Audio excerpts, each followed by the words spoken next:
శత్రువు నా మీద వలసింపుగా ఇంటుగా చూడగా నేను నీకు ఇష్టమని తెలియనాలి.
గడిచిన వారమంతా ఆయన కాపుదలో భద్రపరిచి కాచి కాపాడి రక్షించాడు కనుకనే ఆయన నియమించిన మనలను తీసుకోలేనటువంటి వారమై ఉంటున్నాము కనుకనే మనం ఆయన సన్నిధిలో త్యాగం చేస్తూ ఆయన స్థితిలో బట్టి ఆత్మానం చేసి దేవుడు జ్ఞాపకం చేసుకొని స్థుతులతో మనం దేవుని సన్నిధిలో ప్రార్థించవలసిన వారమై ఉంటున్నాం.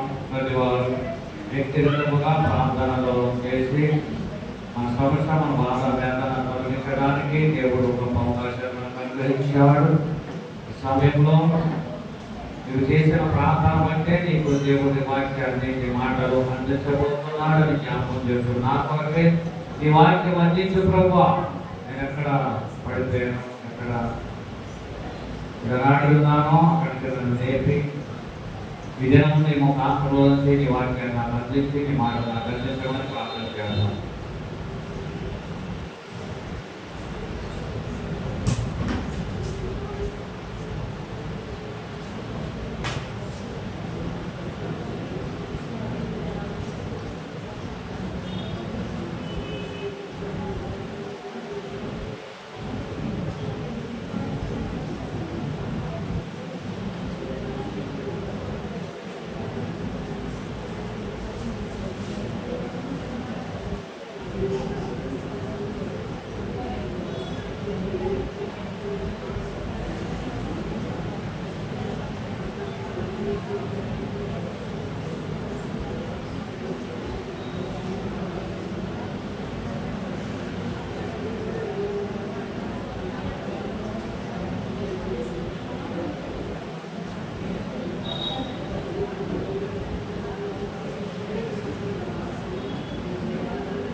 వాక్యం కొరకై వాసి ప్రార్థన చేయండి.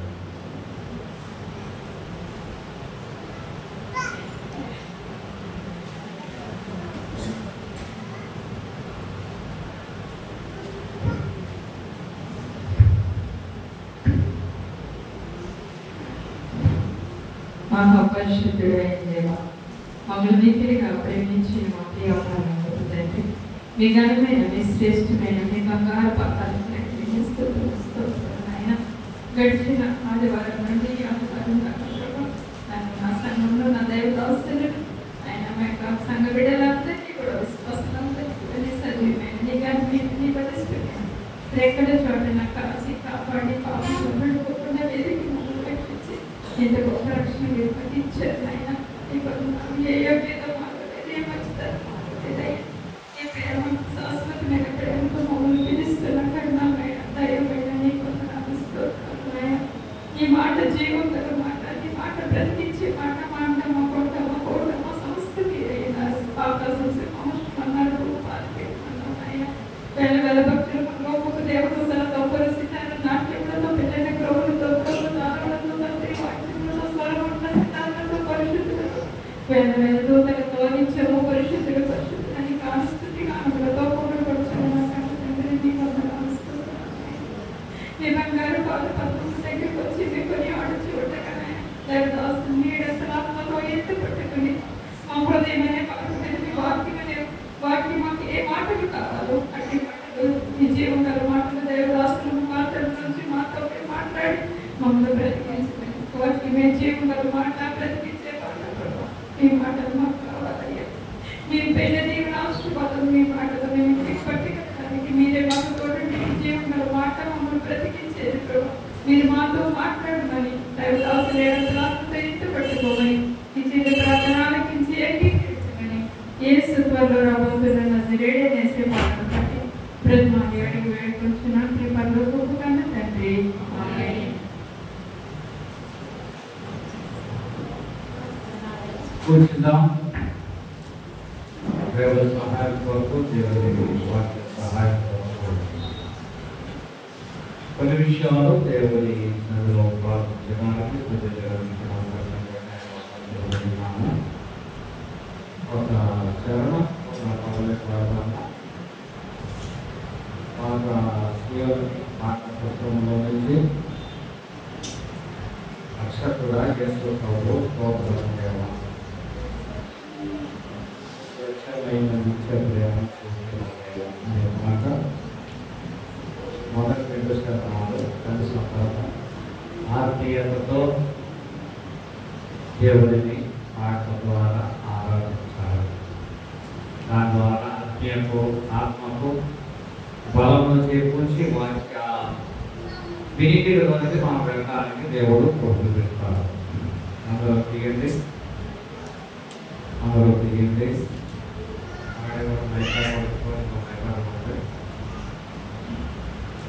అందరూ దిగ్గండి గారు నేర్చుకున్న పాటల్లో ఇది చాలా ఇష్టమైన పాట. 2 శతమానాలు పాడి జ్ఞాపకం చేసుకున్నా.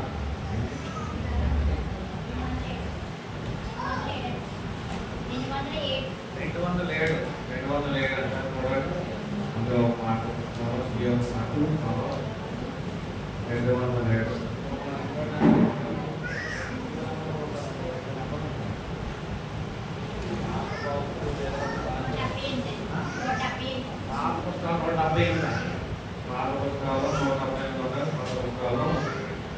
నెంబర్ మారుతూ ఉంటుంది. ఉందా? 2 శతమానాలు కలిసి చక్కగా మనసంతా ఆయన నీ కొరకు నా కొరకు శివలో మరణించిన ప్రేమ విషయమే మనము ఆయన వైపు చూపిస్తూ మనసును ఆయన వైపు కేంద్రీకరిస్తూ ఆత్మరూపంలో పాడతాం. రక్షకుడా యేసు ప్రభు స్తోత్రము దేవా, స్వచ్ఛమైన నిత్య ప్రేమ చప్పుడు పట్టు పాడతాం. స్వచ్ఛమైన నిత్య ప్రేమ చూపిన దేవా, రక్షకుడా దేవుడైన స్వచ్ఛమైన విరోధం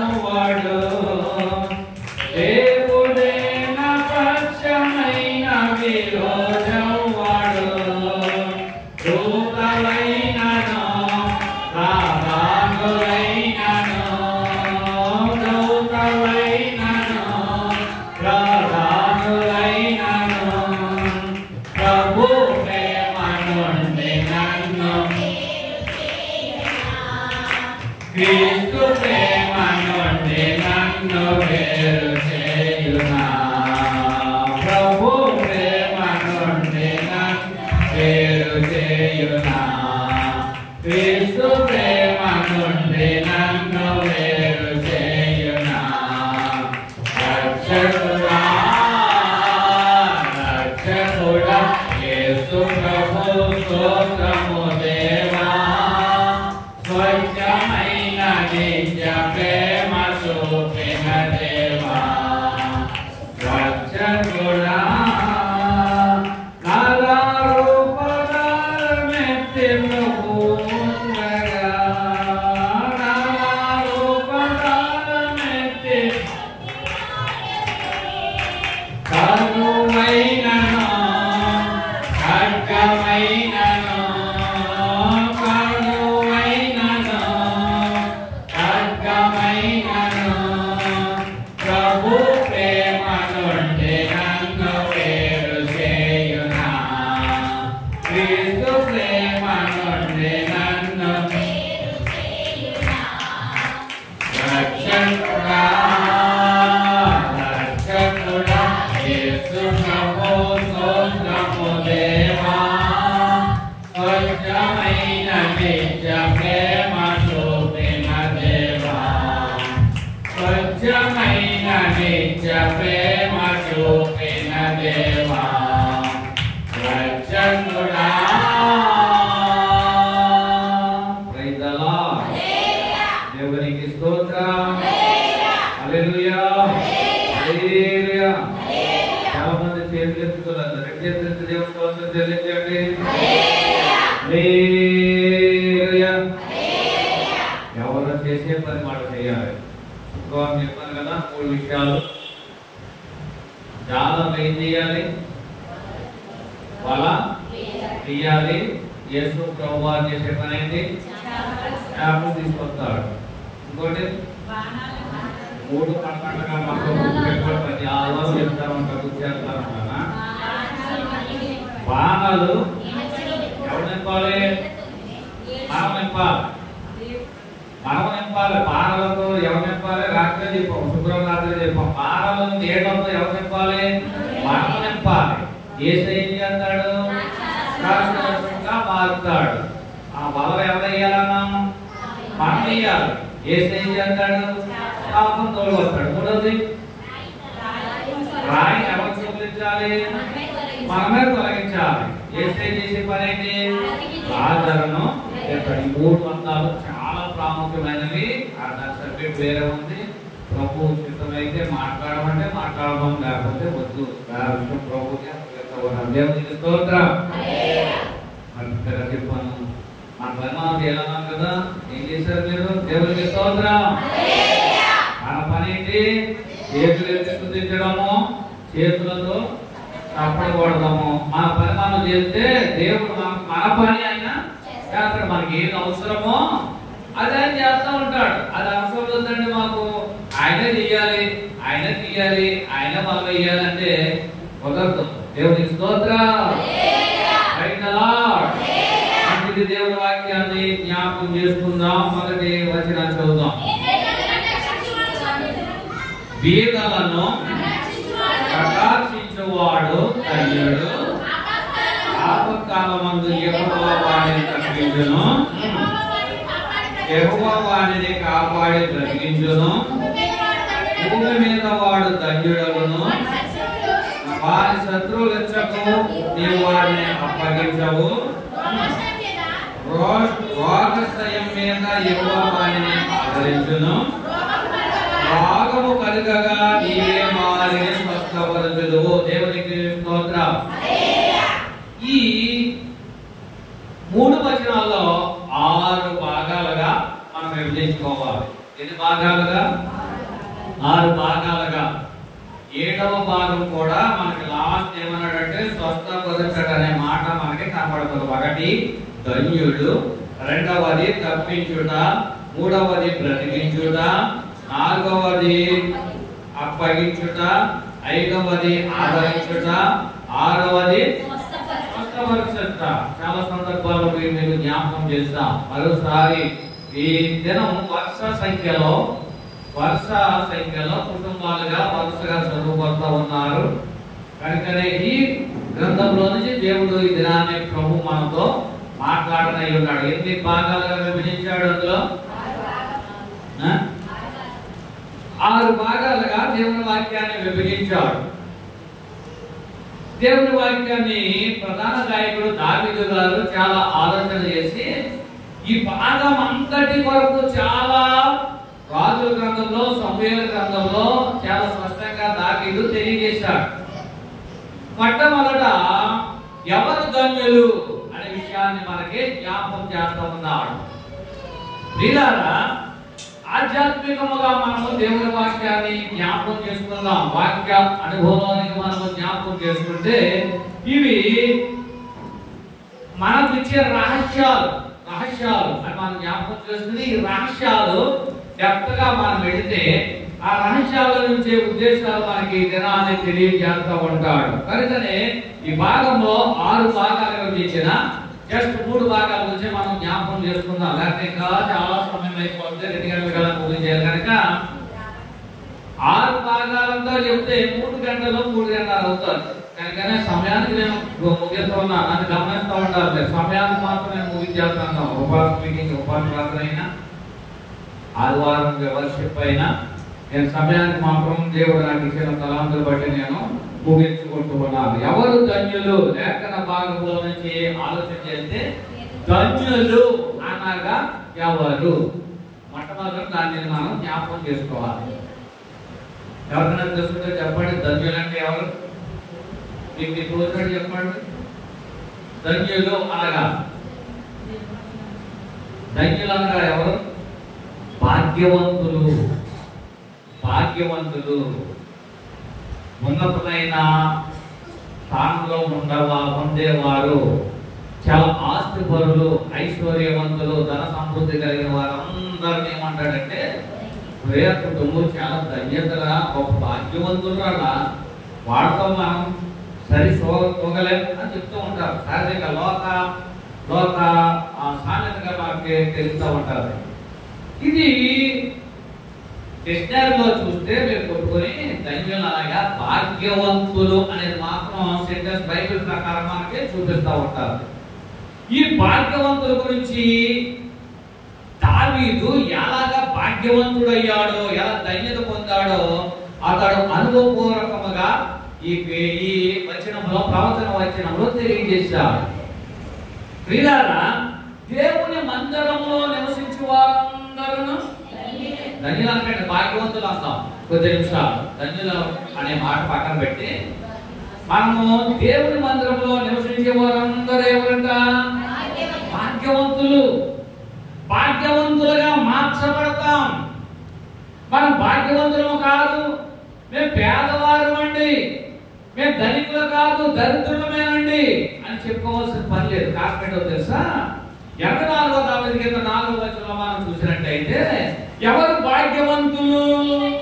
ఈ మందిరమందు నివసించే వారందరూ భాగ్యవంతులే, నిత్యము నిన్ను స్తుతిస్తారు. అంటే ఫస్ట్ ఆఫ్ ఆల్ మందిరంలో నివసించడమే భాగ్యవంతులు అయిపోతామంట. దావీదు గారు చాలా స్పష్టంగా తెలియజేస్తూ ఉంటాడు. కోరాహు కుమారులు 84వ కీర్తన ఎవరు రాశారు? కోరాహు కుమారులు. వారి తండ్రి సహచరులందరూ భూమిలో నుండి చనిపోవడం వలన భయభ్రాంతులై 84వ కీర్తన రాశారు. కోరాహు కుమారు చాలా కీర్తన రాశారు, కానీ వాడు చాలా స్పష్టంగా దేవుని వాక్యం ఏం చెప్తున్నారు, దేవుని వాక్యం ద్వారా ఏం మాట్లాడుతున్నాడంటే దేవుని మందిరములో భాగం చేసుకోవడం, దేవుని మందిరములో నివసించే వారందరూ భాగ్యవంతులే. ధన్యులంటే రెఫరెన్స్ అదే, కానీ ఆంగ్ల భాష వేరు. తర్బీదు చేసినప్పుడు ఆ భాషను తర్బీదు చేశారు అంటే ధన్యులుగా దాన్ని ఇంక్లూడింగ్ మార్చారు అంటే దాంతో కలిపి మనం ఆలోచన చేయాలి. ఈ సమయం అందు భాగ్యవంతుల గురించి మాట్లాడుకుందాం. ధన్యులంటే భాగ్యవంతుడు ధన్యులే, కానీ భాగ్యవంతులుగా మార్చబడాలి అంటే దేవుని మందిరంలో మనం ఏమై ఉండాలి? నివాసము, నిత్యము నివాసము చేయాలి. శుక్రవారం ప్రార్థన నేను రాలేనండి, అది దేవుని మందిరంలో నివాసం చేసినట్టు కాదు. ఆదివారం వర్షిప్ లో నేను రాలేనండి, కొద్ది పనులు ఉన్నాయి, కొద్ది సమస్యలు ఉన్నాయి అంటే అది భాగ్యవంతులు కాలేమే. ఎవరు భాగ్యవంతులు అవుతారంటే దేవుని మందిరంలో కోరాహు కుమారుడు అంటున్నారు, నీ మందిరం మందు నివసించే వారందరూ భాగ్యవంతులు నిత్యము. వారు ఏం చేస్తాం? మనం దేవుని మందిరంలోకి వచ్చాము, మనం భాగ్యవంతులుగా మార్చబడాలంటే మనం ఏం చేయాలి? నిత్యము స్తుతించాలి. పాటల ద్వారా కానీ, స్తుతుల ద్వారా కానీ, ప్రార్థన ద్వారా కానీ, వాక్యం ద్వారా కానీ ప్రభువును స్తుతిస్తూ ఉండాలి. స్తుతుల మధ్య ఆయన ఆసీనుడై ఉన్నాడు. చాలా సందర్భాలలో చెప్తున్నాను, స్తుతి లేనిదే మన స్థితిగతులు మార్చబడవు. ఫస్ట్ ఆఫ్ ఆల్ దేవుని స్తుతించాలి. ఒక వ్యక్తి దగ్గరికి వెళ్ళి రికమెండేషన్ కావాలంటే ఆ వ్యక్తిని పొగడాలి, అంటే వాటిని స్తుతించాలి అని. ఒక పోస్టింగ్ కావాలి, ఎమ్మెల్యే గారి దగ్గరికి వెళ్ళి ఏమైనా పోస్టింగ్ ఇస్తావా అంటే ఊరుకుంటేగా ఆయన ఎన్ని పోయాలి, అయ్యా మీకు ఎంత చేశాను, పార్టీకి ఎంత పరిచయం చేశాను, ఎంత కష్టపడ్డాను, ఇవన్నీ నేను చేశానంటే కావాల్సిన సాహిత్యాలు అడగండి అంటే వెనకాల చెప్తాడు, బాబు చాలా చేసేసాడంటే మీకోసం అంటే అతనిని ఏం చేస్తున్నాడు? పొగడుతున్నాడు, స్తుతి చెల్లిస్తున్నా ఉన్నాడు. కనుకనే ఎప్పుడైనా సరే ప్రార్థన ముందు మనం స్తుతి లేదే మన జీవితాలు స్థితిగతులు మార్చబడవు. ప్రార్థన వినడం అంతే. డైరెక్ట్ గా దేవా నన్ను కాపాడు, నన్ను రక్షించండి ఆయన ఏమాత్రము చలనం లేదు. అసలే చెవే పెట్టాడు, చెవే మన పైకి పెట్టాడు. కనుక ఇక్కడ దేవుని వాక్యం మనకి ఏం చెప్తుంది అంటే నీ మందిరం మందు నివసించే వారందరూ భాగ్యవంతులే, వారు ఎప్పుడు ఏం చేస్తారంట? స్తుతిస్తానే ఉంటారు. ప్రార్థనకు వచ్చిన కానించి వెళ్ళే వరకు దేవుని స్తుతియాగం చేస్తూ ఉండాలి. ప్రార్థన వాక్యం చెప్పినప్పుడల్లా దేవుని స్తుతిస్తూ ఉండాలి. అందుకే మధ్య మధ్యలో దేవుని స్తోత్రం అని చెప్తూ ఉంటాం. కారణం ఏంటో తెలుసా? ప్రతి వచనానికి దేవుని స్తుతిస్తూనే ఉండాలి. Praise the lord. హల్లెలూయా. అదే అధ్యాయంలో 12వ వచనం చదువుదాం. సైన్యములకు అధిపతియగు యెహోవా నీ యందు నమ్మిక ఉంచువారు, నీ యందు నమ్మిక ఉంచువారు లైన్ వచ్చారండి, భాగ్యవంతులు. దేవుని యందు నమ్మిక ఉండాలి. దేవుడు అంటే నమ్మకం ఉండాలి. దేవుడు నాకు ఇది చేస్తాడు, అది చేస్తాడు, ఆరోగ్యం ఇస్తాడు, ఆస్తిని ఇస్తాడు, ఐశ్వర్యం ఇస్తాడు, ఉద్యోగం ఇస్తాడు, వ్యాపారాలు చేస్తాడు అని ఒక నమ్మకం మనకు ఉండాలి. అందుకంటాడు దేవుని యందు ఏముంచాలంట? నమ్మిక ఉంచాలి. దేవుని యందు నమ్మిక ఉంచాలి. దేవుని యందు నమ్మిక ఉంచకుండా రక్షణ అనుభవంలోనికి మనం రాలేము. రక్షించబడాలంటే బాప్తిస్మ అనుభవం కావాలి. బాప్తిస్మ అనుభవం ఉండాలంటే ప్రభు శరీర రక్త మాంసంలో పాలిభాగత్రయాలు అయి ఉండాలి. కారణం ఏంటో తెలుసా? ఆయన శరీర రక్త మాంసము మనల్ని మోక్షానికి చేరుతుంది, మన ఆత్మను దినదినము వెలిగిస్తూ ఉంది. ఎంతకాలము దేవుని మందిరానికి వచ్చినా రక్షించబడకుండా వారికి రావడం వల్ల ఏమాత్రం మనం ఉపయోగలేదు. ఆమె మరియమ్మ రావడం నాకు తెలుసు బాగా.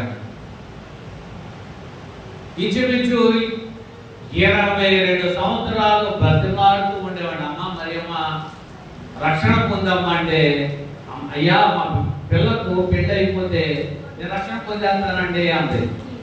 సరే ప్రార్థన చేసాం, చాలా కాలం ప్రార్థన చేసిన తర్వాత బిడ్డకు వివాహం అయింది. వివాహానికి మేము వెళ్దాం. వివాహంలో అన్నాము, అమ్మా బిడ్డకి వివాహం అయిపోతుంది కదా, బాప్తిస్మ పొందండి. అయ్యారు మొన్నే కదండి బిడ్డకు వివాహం అవుతా. ఓ బిడ్డ పుట్టినామండి, ఏం పుట్టిన వాళ్ళంట, ఓ బిడ్డ పుట్టినామండి అంతే. మంచిదే, నేను అనుకుంటా బిడ్డ పెళ్ళి అయితే బిడ్డ పుట్టుకుని ఉంటారు కదా, కొన్ని రోజులకి కొన్ని నెలలకు కొన్ని సంవత్సరాలకు బిడ్డ పుట్టారు.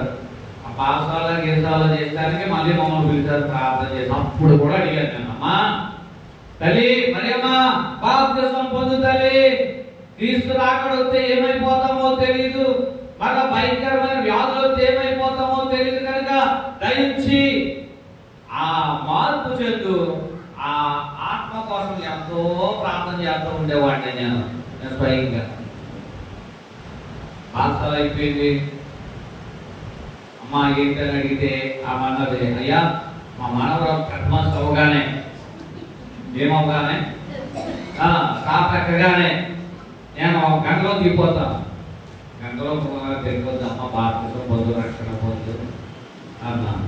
సరే అమ్మాయి కొంతకాలానికి ఉంటుందా, సర్పంచ్ వస్తుంది, సర్పంచ్ అయింది. మళ్ళా ఫంక్షన్ నేనైనా ఆ ఫంక్షన్లో అడుగుతున్నాను, అమ్మా కార్యక్రమం అయిపోయింది కదా, రక్షణ పొందు, బాప్తిసం పొందమ్మా అంటే, అయ్యా మా మనవరాలు పెళ్ళి అయిపోగానే ఏమైపోగానే పెళ్ళి అయిపోగానే నేను బాప్తిసం పొందేస్తాను. సరే ప్రభా ఆమె జ్ఞాపకం చేసుకో, ఆ ఒక్కాత్మ కొరకు నేను వెంటాడుతూ ఉన్నాను, ఒక్కాత్మ దయచేయి ప్రభా. ఎంతో మంది బాప్తిసాలు ఇచ్చాను, ఈమె ఎందుకు పోస్ట్పోన్ చేస్తుందో లేకపోతే పొడిగెత్తుందో నాకు తెలియదు కానీ అని ప్రభుకి ప్రార్థన చేస్తానే ఉన్నాను. సరే ఆ పెళ్ళి మనవరాలు కూడా పెళ్లికి వెళ్ళాము. కూతురు పెళ్ళైంది, కూతురు బిడ్డ పుట్టింది, కూతురు బాసాలు చేసింది, కూతురు మిత్రైంది, మనవరాలు మిత్రైంది, ఇవన్నీ జరుగుతూనే ఉన్నాయి. ఆమె అన్నది కంపల్సరిగా మా మనవరాలు పెళ్లి అయిపోగానే బాప్తిసం తీసేసుకుంటాను పాస్టర్ గారు అంత ఇక్కడ ముఖం తనేసింది. బకెట్ ఏం తనేసింది? బకెట్ తనేసింది. లోకం విడిచి వెళ్ళిపోయింది. పెట్టిలో పెడతాము అంటాడు ఆయన, వద్దు అంటాను నేను. రక్షణ పొందలేనటువంటి వారికి పెట్టిలో పెట్టకండి అని అంటాను. ఏమైనా సరే కట్టుబాటు ప్రకారం మా గ్రామము కట్టుబాటు ప్రకారం మేము పెట్టిలోనే పెట్టాలి అన్నారు. సరే మీ కర్మ మీ ఇష్టం అన్నాము. ప్రార్థన చేశాము. ప్రభా ఈ ఆత్మ ప్రభా నీకు అప్పగించలేకపోయాను, పాతాళం పోతుంది, ఏం చేయను ప్రభా, నేను ముద్దాయిని అయిపోతాను ప్రభా, ఎంతగానో ప్రార్థన చేశాను అయ్యా అని ప్రభువుకి కన్నీరు విడిచి సమాధి కాడ ప్రార్థన చేసి వచ్చాను. వచ్చిన తర్వాత ఏంటో బాధ, కొద్ది వేదన కలిగి ఉన్నాం, ఏంటి ఎందుకో బాప్తిసం పొందలేదు ఈమె అని ఆలోచన చేస్తూ ఉండగా ఎంతో బాధ కలిగింది. అయితే ఈమె ఎక్కడికి వెళ్ళిపోయిందంట, చనిపోయి ఎక్కడికి వెళ్ళిందంట, ఎక్కడికంతా చనిపోయినాడు. ఏంటంటే ఈమె నరలోకానికి వెళ్ళిపోవాలి, లేకపోతే భయంకరమైన పాతాళ లోకానికి వెళ్ళిపోవలసిన ఆవిడ పరలోక గుమ్మకాడికి వెళ్ళిందంట. ఎక్కడికి వెళ్ళింది? పరలోక గుమ్మకాడికి వెళ్ళి యేసు ప్రభువుతో అంటుందంట, అయ్యా నేను మీ అమ్మతో సమానం, నా పేరేంటో తెలుసా? ఏ పేరు? మరియమ్మ. మీ అమ్మ పేరు కూడా మరియమ్మ కాబట్టి దయచిన లోపలికి అన్నయ్యా అంటే కుదరదమ్మా మరియమ్మ, పేరెట్టుకున్నావు కానీ రక్షణ లేదు, వెనక రావడానికి వీల్లేదు అంటే చాలా ప్రతిమలాడిందంట. ప్రతిమలాడితే క్రీడారా ఆయన అన్నారంట, ఒక్క 2 రోజులు నాకు ఛాన్సీ మా పాస్టర్ దగ్గరికి వెళ్ళి మళ్ళా నేను ఏం చెబుతాను, బాప్తిసం పొంది వస్తాను అన్నది. యేసు ప్రభు వారికి చాలా తెలుసు కాబట్టి సరే అవకాశాన్ని యేసు ప్రభు వారికి ఇచ్చారంట. 2 రోజులు డైరెక్ట్ గా ఆ సమాధి నుంచి లేచి మొత్తం పాస్టర్ గారి దగ్గరికి వచ్చిందంట. పాస్టర్ గారు ప్రార్థన చేసుకున్నాడంట, అయ్యో ప్రభా ఆ మరియమ్మ ఏమైంది, చనిపోయింది, ఏం చేయాలి అర్థం కావట్లేదు అని ప్రార్థన చేసుకుంటా ఉంటే పాస్టర్ గారు అనుకుంటుందంట. ఈ పాస్టర్ గారికి ఏమైందంట, అయ్యి బాబాయ్ మరియమ్మ వచ్చేది ఎట్లొచ్చుకుంది అని పాస్టర్ గారికి వాదన చేసుకున్నాయంట. అబ్బో నువ్వు రాకన్నా నా దగ్గర నాకు వెళ్ళిపోయి అన్నాడంట. అలా కాదండి, నాకు వాయిస్ ఇచ్చాడు దేవుడు, నన్ను బాప్తిసం తీసుకున్నట్టే కుదరదా తలుపేసేసాడంట. ఇప్పుడు భర్త దగ్గరికి వెళ్ళిందంట. భర్త ముందు ఫుల్గా సాగేసి అది రావాలి దాని సంగతి చెప్తారు. దెయ్యం గొప్పలు అంతలు నాకు తెలుసు, కరెక్ట్ కూర్చోలేడంట. ఏమంటే తలుపు కొడుతుందంట. తలుపు కొడుతుంటే నువ్వు వస్తావన్నా తెలిసా, దెయ్యం రూపంలో వస్తావన్నా తెలిసా, ఈ సగం తెలితే రా కరెక్ట్ని బయటకు వెళ్ళాడంట. కుటుంబం అయిపోయిందంట. సంఖ్య పెద్దల దగ్గరికి వెళ్ళిందంట. అయ్యా నాకు బాప్తిసం ఇవ్వండి అయ్యా, పాస్టర్ గారితో చెప్తుంటే ఆయన పెట్టేస్తున్నాడు, తర్వాత పెద్దలతో మా భర్తతో చెప్తుంటే ఆయన గింటేస్తున్నాడు. దయచి నేను నిజంగా ఆత్మరూపంగా వచ్చాడు. నాకు దేవుడు 2 రోజులు ఛాన్స్ ఇచ్చాడు, కనుక నాకు బాప్తిస్మం ఇవ్వండి అయ్యా అంటే ఈయన కూడా సంతృప్తి కొట్టేశారంట. మళ్ళా తిరిగి యేసు ప్రభువు దగ్గరికి వెళ్ళిపోయిందంట. అయ్యా నాకు అవకాశం ఇవ్వట్లేదు, 2 రోజులు అయిపోయింది, మన బాప్తిస్మం ఇవ్వలేదు, నేను ఎంతో బతిమాలంటే అన్నాడంట. ఈ లోకంలో ఇంకొక వ్యక్తి వచ్చాడు ఒకప్పుడు. ఎవరు వచ్చాడైనా? ధనవంతుడు లాజరు రూపంలో. ఆ కథ ఉపమాన రూపంగా మనం జ్ఞాపకం చేసుకుంటే ఆ విధంగా అతను కూడా అన్నాడు, ఒకసారి నేను వెళ్ళి నా అన్నలందరినీ రక్షించుకుని బాప్తిస్మం ఇప్పించి మరలా వస్తానయ్యా, ఒక ఛాన్స్ అన్నాడు. కానీ యేసు ప్రభువు అప్పుడు కూడా ఒప్పుకోలేదు. కనుకనే నీకు ఆ ఛాన్స్ లేదు, వెళ్ళిపో, పాతాళానికి వెళ్ళిపో అని యేసు ప్రభువు పంపించారు. ఇలా 2 విషయాలు జ్ఞాపకం చేశారంటే మనం రక్షించబడిన సమయాన్ని మనము సద్వినియోగం చేసుకోలేకపోతున్నాం. ఇదే మిక్కిలి అనుకూల సమయము, ఇదే రక్షణ దినము. నీవు రక్షించబడకుండా మరణించినట్లయితే ఎంతో శోధన, బాధ, వేదనతో సతమతమైపోతూ ఉంటావు, ఆ ఆరని అగ్నిలో ఆగుతైపోతూ ఉంటావు అనే విషయాన్ని మనం జ్ఞాపకం చేసుకుని రక్షణ లేనటువంటి వారికి దేవుడు గొప్ప అవకాశాన్ని మనకు అనుగ్రహించేవాడు. కనుకనే దేవుని బిడ్డలైన మనము రక్షించబడాలి. ఎందుకంటే దేవుని మందిరంలో నివసించడం గొప్పతనం కాదు, కానీ మొట్టమొదట రక్షించబడి మారు మనస్సు పొంది బాప్తిస్మం అనుభవం కలిగి ప్రభు శరీర మాంసంలో ఎవరైతే పాల్గొనవలసిన అవుతారో వారు నిత్యము భాగ్యవంతులే. Praise the lord. హల్లెలూయా. సైన్యములకు అధిపతియగు యెహోవా నీ యందు నమ్మిక ఉంచువారు ధన్యులు లేక భాగ్యవంతులు. ధన్యులు లేక భాగ్యవంతులు అవుతారు. నీ యందు నమ్మిక ఉంచాలి. అబ్రహాము దేవుని యందు నమ్మిక ఉంచాడు. అబ్రహాము దేవుని నమ్మెను, అది అతనికి నీతిగా ఎంచబడెను. అబ్రహాము దేవుని నమ్మాడు. 100 సంవత్సరాలు దాటినా దేవుని మీద నమ్మకముగా కలిగి జీవించాడు. మనకు నమ్మిక ఉండదు. దేవుని మందిరానికి వస్తాం, దేవునితో సహవాసం చేస్తాం, దేవుని బిడ్డలుగా జీవిస్తూ ఉంటామే, కానీ దేవుని మీద ఎప్పటికీ నమ్మకం లేదు. అపనమ్మకంగానే మనం బ్రతుకుతాం. మాకేమిస్తాడు ఉద్యోగాలు, మాకేమిస్తాడు వ్యాపారాలు, మాకేమిస్తాడు ఆస్తులు, మాకేమిస్తాడు గృహాలు, మాకేమిస్తాడు కార్లు, మాకేమిస్తాడు బళ్ళు అని అనాలోచన కలిగి మనం జీవిస్తుంటాం. దేవుని మందిరానికి వస్తూ కూడా మనము దేవుని ఎడల నమ్మకము లేని స్థితిగతిలో ఉంటాం. నమ్ముట నీ వలనైతే నమ్మువాడైన దేవుని సమస్తమును సాధ్యమే. కానీ మనము దేవుని నమ్మలేని స్థితిలో ఉంటున్నాం. కానీ ఇక్కడ అంటాడు చాలా చక్కని మాట, యెహోవా నీ యందు నమ్మిక ఉంచువారు వర్ధిల్లుతారు, భాగ్యవంతులు అవుతారు అని చెప్తున్నాడు. భాగ్యవంతులు అవ్వాలి అంటే దేవుని మందిరంలో ఫస్ట్ ఆఫ్ ఆల్ నివాసము చేయాలి, రెండవదిగా నమ్మిక ఉంచాలి అని వాక్యం మనకి తెలియజేస్తా ఉంది. 2వ దినవృత్తాంతాల గ్రంథంలో మనం జ్ఞాపకం చేసుకున్నట్లయితే 26వ అధ్యాయము 4-5 వచనాలు ఉజ్జియా ఆరంభించినప్పుడు ఎన్ని సంవత్సరాలు? యెరూషలేములోను 52 సంవత్సరములు ఏలాడు.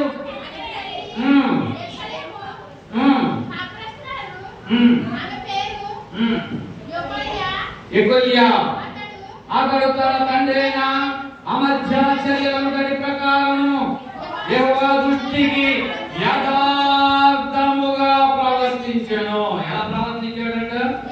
అతడు జీవించినంత కాలము, దేవునిని ఆశ్రయించినంత కాలమును ఎలా ప్రవర్తించాడు? యథార్థముగా ప్రవర్తించాడు. దేవుడంటే భయము భక్తి కలిగి, దేవుని ఎడల భయభక్తులు కలిగి, నమ్మకము కలిగి అతడు యథార్థముగా ప్రవర్తించాడు. 4వ వచనం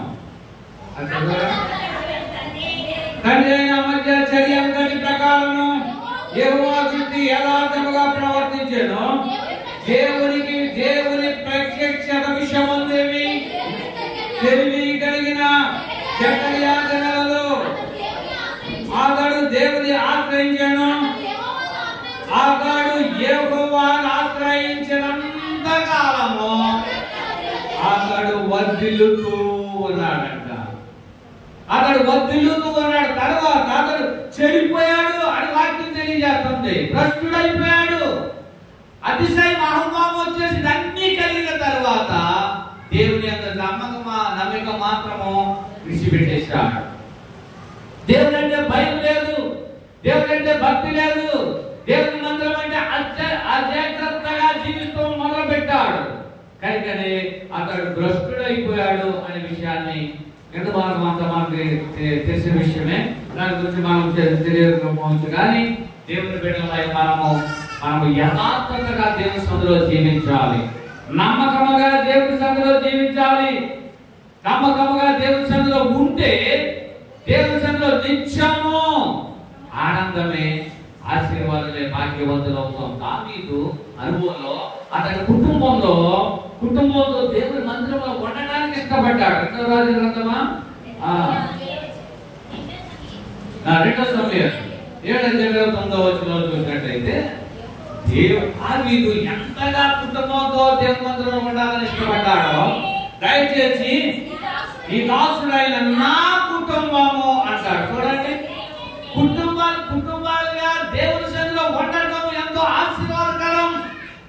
అంటే దేవుని మీద నమ్మిక ఉంచడం, భాగ్యవంతులు అవడం అనే విషయాన్ని మనం జ్ఞాపకం చేసుకోవాలి. ఇక్కడ అంటాడు, ఈ మందిరమందు నివసించు వారందరూ భాగ్యవంతులు అన్నాడు. దావీదు అనుభవంలో రాసిన మాట ఇక్కడ నొక్కి ఒక్కాడించి మనతో మాట్లాడుతూ ఉంటాడు. దయచేసి ఈ దాసుడైన నా కుటుంబము నిత్యము నీ సన్నిధిలో ఉంటున్నట్లుగా దానిని ఆశీర్వదించము. యెహోవా నా ప్రభువా, నీవు సెలవిచ్చున్నావు, నీవిచ్చే ఆశీర్వాదము ఎలాంటిదో తెలుసా? నా కుటుంబం నిత్యము ఆశీర్వాదాలే, నా కుటుంబానికి నిత్యము సంతోషాలే, నా కుటుంబానికి నిత్యము సమాధానాలే. కారణం ఏంటో తెలుసా? నీ యందు నేను నమ్మిక ఉంచి ప్రార్థన చేస్తా ఉన్నాను, నీ సన్నిధిలో నిత్యము ఉండి ప్రార్థన చేస్తా ఉన్నాను అని వాక్యం మనకి తెలియజేస్తా ఉంది. దావీదు అనుభవంలో ఎంత కోణంలో దావీదు చాలా చక్కని కోణాలతో మనతో మాట్లాడాడు. దావీదు చాలా అనుభవపూర్వకంగా పరిశుద్ధ గ్రంథంలో ఆయనను ఎత్తి పట్టుకున్నాడు దేవుడు దావీదును. కనుక రాజయ్యుడి కూడా అంటాడు, నా కుటుంబము నిత్యము ఈ సన్నిధిలో ఉండాలి. ఎవరు భాగ్యవంతులు అంటే దేవుని యందు నమ్మిక కలిగిన ఉండేవారు భాగ్యవంతులు అనే విషయాన్ని మనకి జ్ఞాపకం చేస్తా ఉన్నాడు.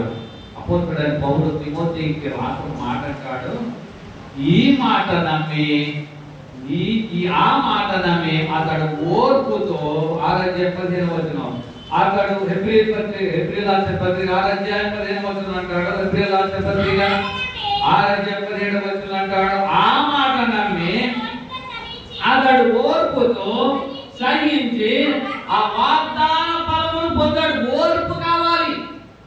దేవుని సన్నిధికి రావడానికి, దేవుని సన్నిధిలో కూర్చోడానికి ఓర్పు కావాలి. ఇసుగుదల చాలా మందికి, ఇసుగుదల ఎంతో ఇసుగుదల.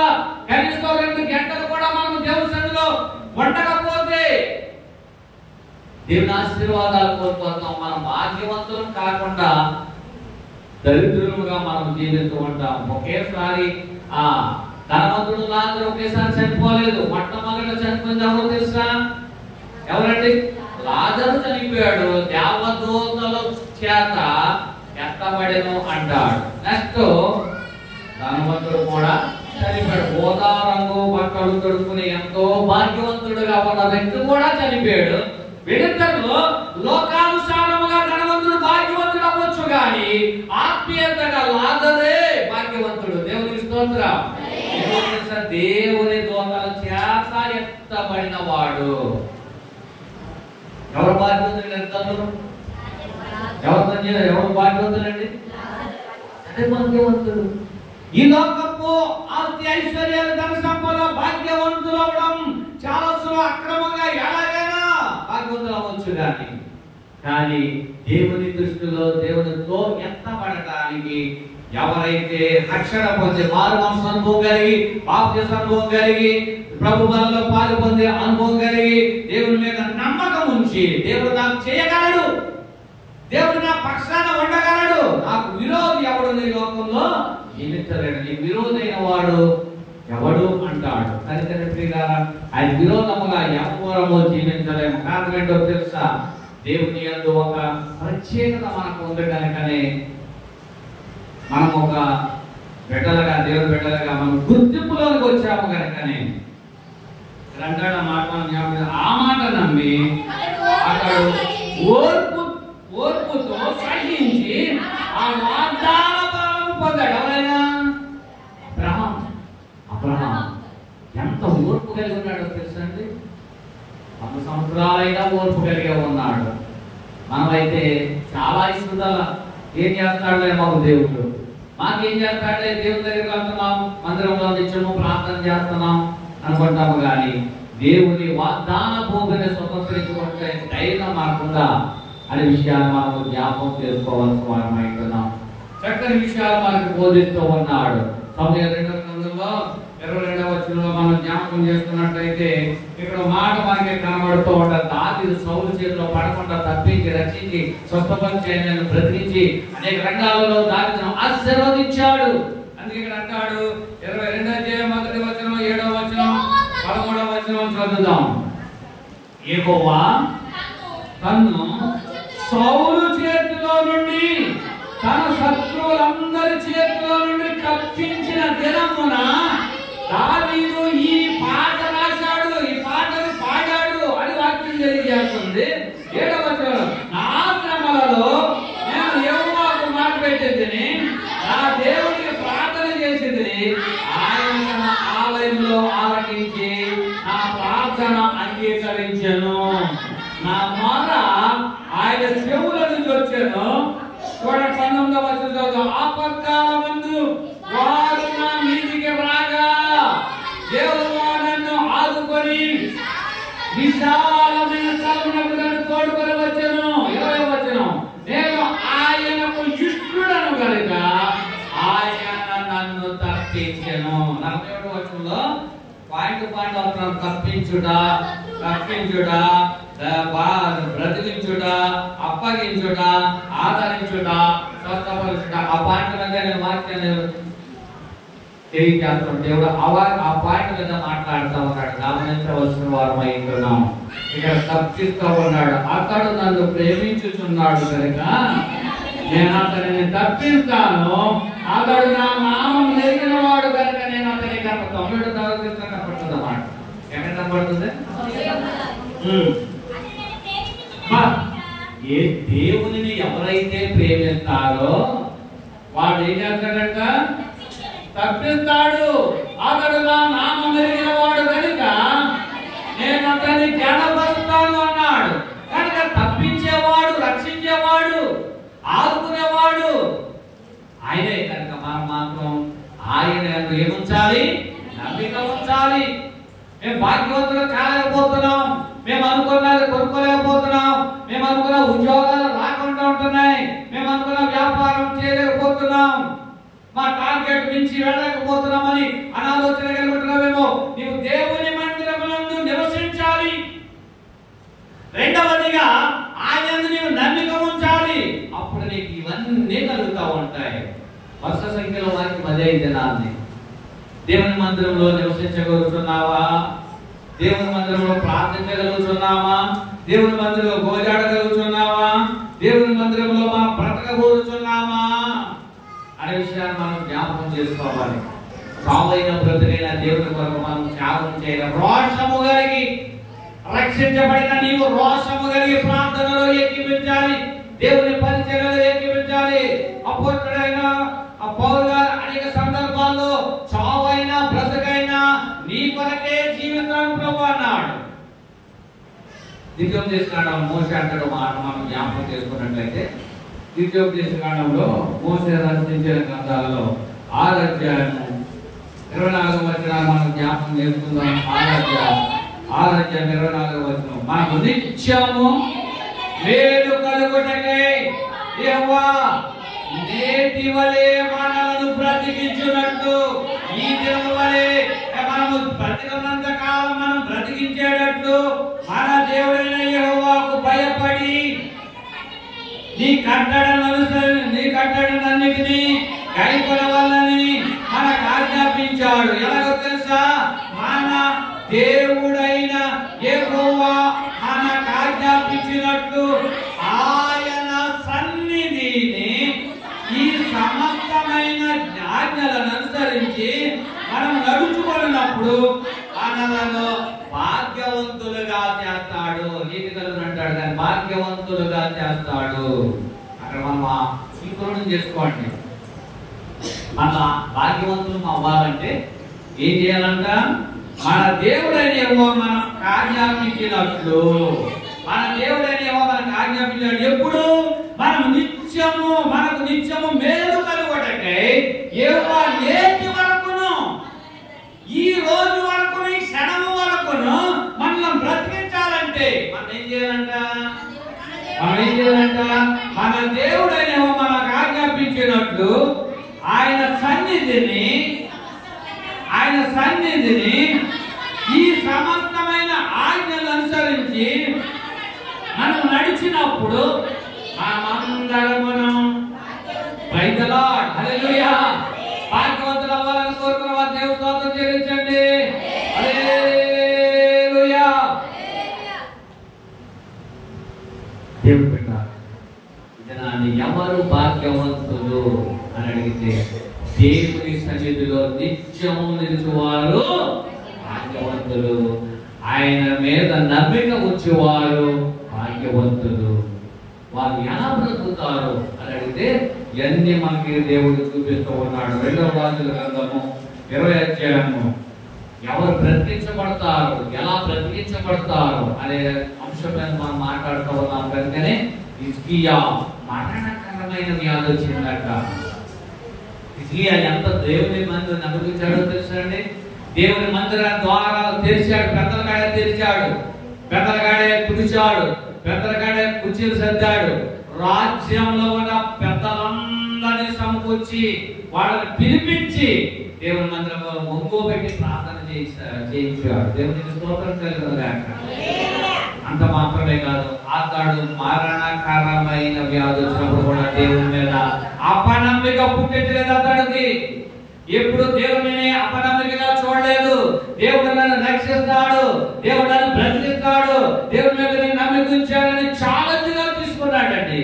అందుకే అంటాడు ఇక్కడ, ఆ దినములో హిజ్కియాకు మరణకరమైన రోగము కలుగగా ఆ ఊరు కుమారుడు ప్రవక్త యెషయాని వచ్చి నువ్వు చచ్చిపోతావు, హిజ్కియా నువ్వు బ్రతకో, నువ్వు చనిపోతావు అని చెప్పాడు. నీ ఇల్లు చక్క పెట్టుకో, ఎక్కడైనా వాళ్ళు ఇచ్చేసే, ఎవరైనా డబ్బులు తీసుకుని మీ బిడ్డలకి ఇచ్చేసేది అని ఛాలెంజ్ గా చెప్పాడు. అతడు తన ముఖమును ఏం చేశాడంటే వాడకం పెట్టుకుని ప్రార్థన చేయడం మొదలు పెట్టాడు. ఆ ప్రార్థన దేవుడు ఆలకించెను అని ఉంటారు కదా బాగా చెప్తే. హిజ్కియా నీ ప్రార్థన దేవుడు ఎప్పుడు ఆలకిస్తాడు? దేవుని మందిరంలో నివాసము చేయాలి, దేవుని మందిరంలో ప్రార్థించాలి, దేవుని మందిరంలో గోజాడాలి, దేవుని మందిరంలో వచ్చి దేవుని స్తుతి యాగము చేస్తూ దేవుని మీద మాత్రమే నమ్మిక ఉంచాలి. దేవుని మందిరం మీద మాత్రమే నమ్మిక ఉంచాలి. ఆయన నమ్మిక ఉంచే వారందరూ ఎవరైతారు? భాగ్యవంతులు అవుతారు. 5వ వచనం చూద్దామా? నీవు తిరిగి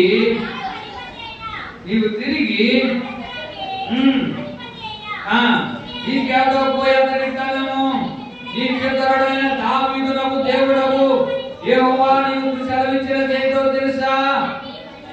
నీవు కన్నీరు విడుచుట చూచి తిని నీ ప్రార్థన అంగీకరించున్నాను, నిన్ను నేను బాగు చేసేదను, 3వ దినమున నీవు పోతావు. దేవుని స్తోత్రం.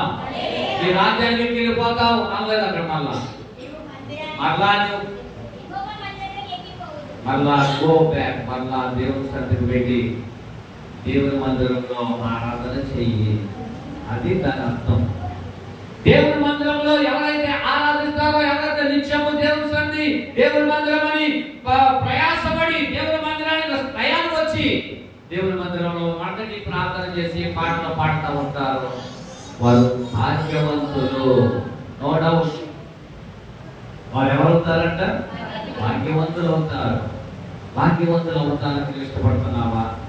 ఇదిగో దేవుని సహాయం కొరకు దేవునికి సహాయం చేస్తూ, దైవ సేవకు సహాయం చేస్తూ, దేవుని సేవకులతో కలిసి పనిచేశారు ఇద్దరు స్త్రీలు. ఫిలిప్పీ పత్రిక, వారు భాగ్యవంతులు. వాళ్ళ పేరే భాగ్యవంతులు అని పెట్టాడు అక్కడ. మనం జ్ఞాపకం చేసుకున్నట్లయితే ఫిలిప్పీ పత్రిక 6:2 చూడండి. ప్రభునందు ప్రభునందు ఏకమనసుగలవారయుడనియు దువోదియ సుంటికేను బ్రతులాడుకొనిచున్నాను అంటాడు. దువోదికయ అనగా భాగ్యవంతురాలు, భాగ్యవంతులు. సుంటికి అనగా సువాసన పరిమళము. వీళ్ళిద్దరూ ప్రార్థనా సువాసన కలిగి, పరిమళము కలిగి వారికి ఎంతో సహకారంగా, సేవకుడికి ఎంతో సహకారంగా పనిచేశారంట. రోషము కలిగి పనిచేశారంట. రోషము కలిగి పనిచేశారంట. నమ్మిగుచ్చారు. దైవ సేవకుడిని ఆదరిస్తే, దైవ సేవకుడు ప్రేమిస్తే మేము భాగ్యవంతులం అవుతాం అనే ఉద్దేశము కలిగి వారు ఎంతో సహకరించారు అని ఐశ్వర్యవంతులయ్యారని వాక్యం తెలియజేస్తా ఉంది. ఆ స్త్రీలు క్లెమెంతుతోను ఇతర సహకారంతోను ఏ పనిలోనూ పెళ్లి పనిలోనా సువార్త పనిలో నాతో కూడా ప్రయాసపడిన వారు కనుక వారికి సహాయం చేయమని రికమెండేషన్ చేస్తా ఉన్నాడు. కనుక ప్రియులారా, వారు భాగ్యవంతులయ్యారు, వారు ఐశ్వర్యవంతులయ్యారు. వారి పేరులోనే ఉంది, సువాసన పరిమళము లేక భాగ్యవంతులు అనేది. ఆ పేరు కలిగిన జీవిస్తున్నాం. ఆ పేరుకు తగ్గట్ట మనం జీవిస్తున్నామా? మనం భాగ్యవంతులమే. దేవుని మందిరంలో ఉన్నాము కనుక, దేవుని సహవాసంలో ఉన్నాము కనుక, దేవుని బిడ్డలుగా ఉన్నాము కనుక మనం భాగ్యవంతులమే.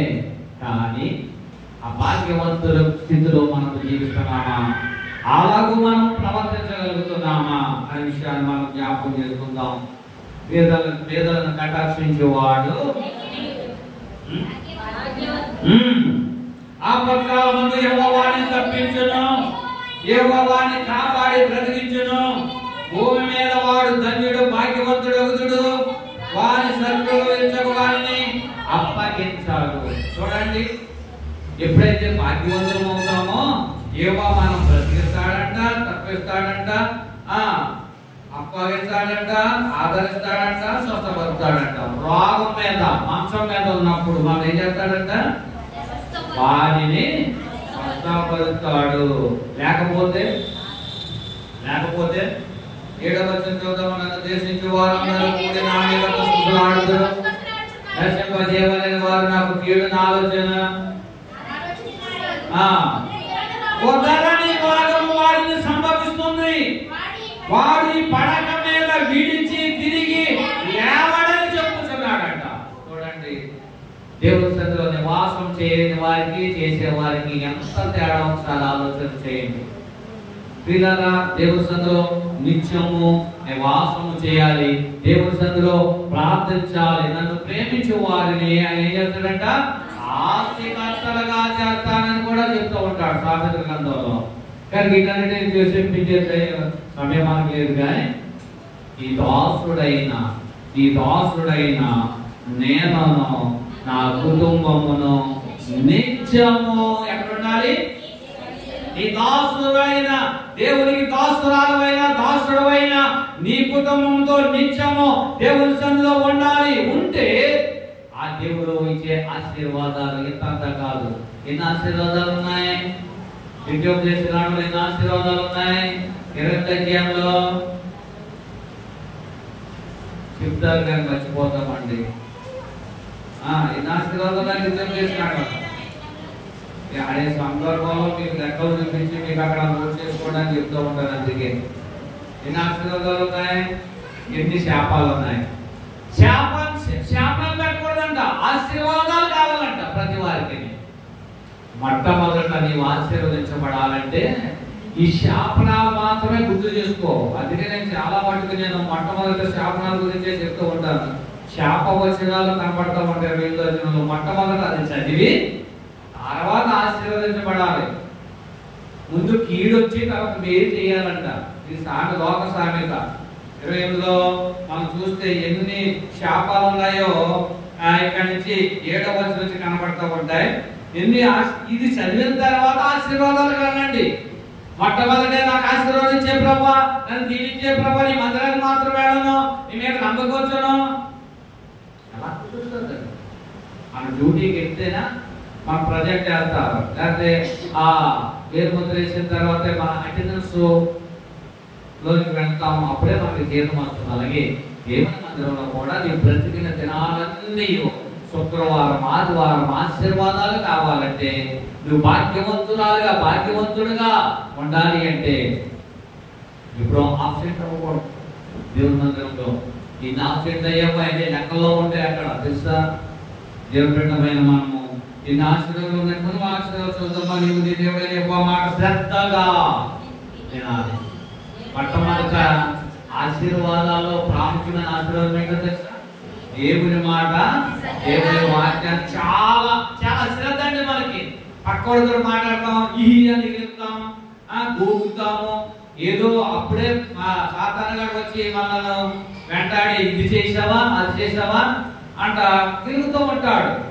కానీ సాతానుగాడు ఎవరి దగ్గర ఉంటాడంటే దేవుని మందిరంలో కూడా దగ్గర ఉంటాడు. ఎందుకంటే దేవుని చారణకుండా చేయడానికి, దేవుని వాక్యాన్ని వినకుండా చేయడానికి మనల్ని పాడు చేస్తూ ఉంటాడు. నీవు నీ దేవుడైన మాట ఏమనగా ఉన్నారంట? శ్రద్ధగా విని ఈ రోజు నేను నీకు ఆజ్ఞాపించిన ఆయన ఆజ్ఞలన్నిటిని అనుసరించి నడుచుకుంటే నీ దేవుడైన భూమి మీద సమస్త జనులందరికంటే నేను హెచ్చిస్తున్నాడు. అబ్బాయి మేము పెద్దమన్నామంటే ఎప్పుడు చూస్తున్నాను, మమ్మల్ని దేవుడు నమ్మలేదండి, మేము ఎన్నో చేసాం, ఎన్నో కొనిచ్చాం, ఇలాంటి తప్పుడు సాక్ష్యాలు చెప్తూ ఉంటాం. అసలు నీవు దేవుని విషయంలో నమ్మకం కలిగి ఎలా నడవగలిగావు? ఆయన వాక్యం శ్రద్ధగా విన్నావా? దాన్ని గ్రహించుకున్నావా? దాని ప్రకారం మనం దేవుని సన్నిధిలో నిత్యము నివసించి ప్రార్థన చేస్తున్నామా, స్తుతిస్తున్నామా, ఆయన మీద నమ్మకించామా అన్న మాటలు మాత్రం మనకు అవసరం లేదు. ఏం కావాలి?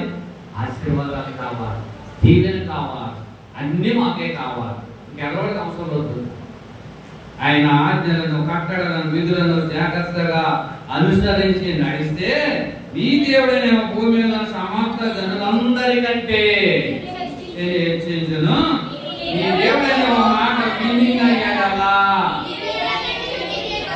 వినకపోతే పైన కింద ఉన్నాయి, వినకపోతే దాని కింద చదువుకొస్తే ఉన్నాయి. వింటే ఈ ఆశీర్వాదం మనకి ఏమవుతుంది అంటే సమయం కాదు. కానీ దేవుని బిడ్డలైన మనము ఈ ఆశీర్వాదాలు పొందుకోవాలంటే మనము ఏం చేయాలి అని అడిగితే ఇక్కడ అంటాడు, ఆపత్కాలమందు యెహోవా నిన్ను తప్పిస్తాడు, యెహోవా నిన్ను కాపాడి బ్రతికించును, భూమి మీద వాడు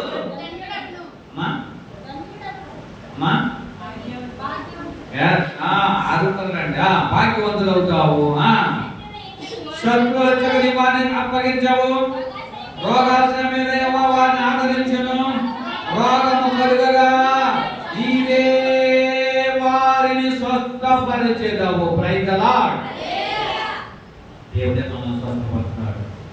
దేవుని మాట శ్రద్ధగా విని దేవుని మీద నమ్మిక ఉంచి నిత్యము ఆయన సన్నిధిలో ఏం చేయాలి? ప్రార్థన చేయాలి. 2వ అధ్యాయం కీర్తన గ్రంథం 2వ అధ్యాయం ముగించుకుందాం. 12వ వచనం కీర్తన గ్రంథం 2వ అధ్యాయం 12వ వచనం. ఆయన కోపము త్వరగా రగులుకొనును. ఎవరు ముద్దు పెట్టుకోవాలి? కుమారుని ముద్దు పెట్టుకున్నది లేని ఆయన కోపించును. ఆయన కోపిస్తే మనం త్రోవ తప్పి నశించిపోతాం. ఇది చాలా ప్రాముఖ్యమైన. ఆయనను ఆశ్రయించు వారందరూ భాగ్యవంతులమగుదుముగాక. Praise the lord. ప్రార్థన చేద్దాము. మహాపరిశుద్ధుడును మహోన్నతుడు మమ్మల్ని ప్రేమించిన ప్రియ పరలోకపు తండ్రి వందనాలు. మమ్మల్ని భాగ్యవంతులుగా మేము మా చేతిలోనే ఉంది ప్రభువా. మేము భాగ్యవంతులు అవ్వాలంటే ఏం చేయాలి అనే విషయాన్ని దినాన్ని మేము ముఖాంతరంలోంచి నాతో మాతో మాట్లాడారు.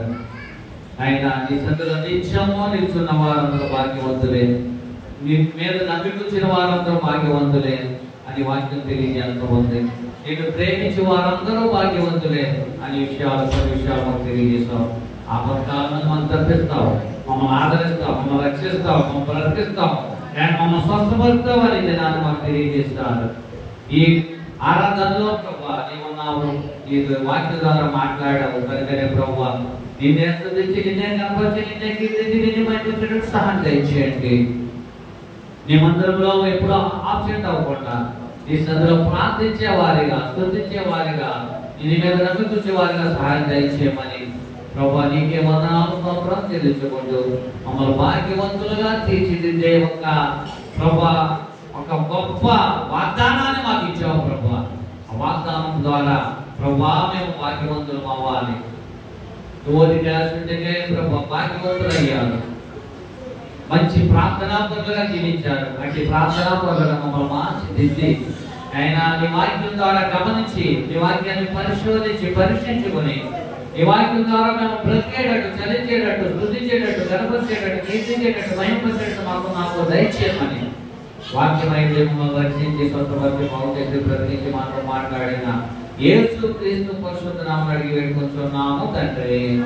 క్షమాపణ చేయుము ప్రభువునా